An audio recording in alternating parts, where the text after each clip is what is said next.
আরমান হোসেন, লেখক সত্তার অপমান ও সাহিত্যিক চুরির জঘন্য প্রমাণ। রচনা মোহাম্মদুল্লাহ বিন মোস্তফা।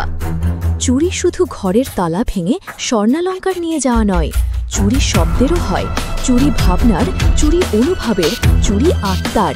এই কথাটি যেন হাড়ে হাড়ে টের পাচ্ছেন ফেসবুকের এক লেখিকা, যিনি 2019 সালে তার নিজস্ব ফেসবুক প্রোফাইলে লিখেছিলেন গল্প যদি তুমি জানতে। সেই গল্পটি এখন তার প্রোফাইলে শুধুমাত্র অনলি মি সেটিংসে থাকলেও সেটা ফেসবুকের বিভিন্ন পেজে ছড়িয়ে পড়েছে এবং ব্যাপক জনপ্রিয়তা পেয়েছে। কিন্তু যা ঘটেছে তা কল্পনার বাইরে।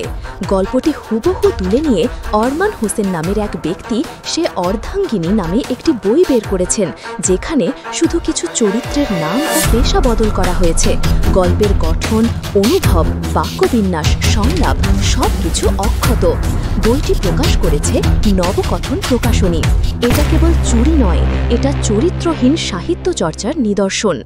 একজন লেখকের গল্প প্রকাশ না করেই হুবহু কপি করে বই বের করে দেওয়ার ঘটনা কেবল চুরি নয়, এটা এক প্রকার সাংস্কৃতিক ধর্ষণ।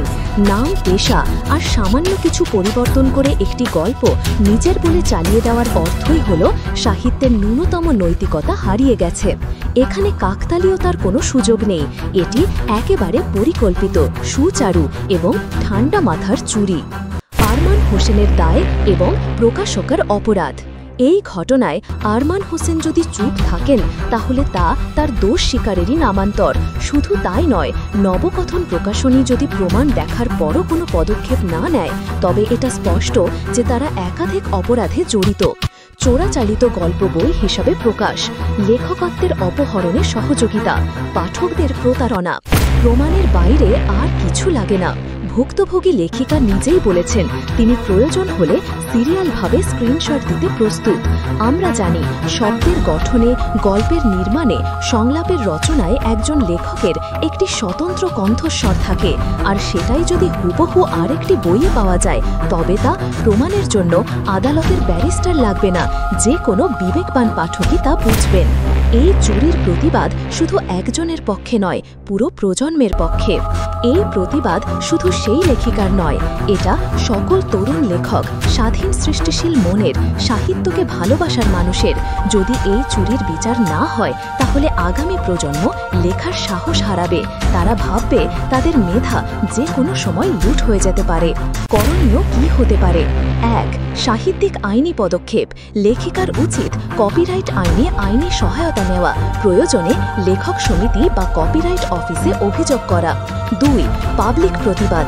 সচেতন লেখক পাঠকদের উচিত আরমান হোসেন ও সংশ্লিষ্ট প্রকাশকের বিরুদ্ধে সোচ্চার হওয়া। 3.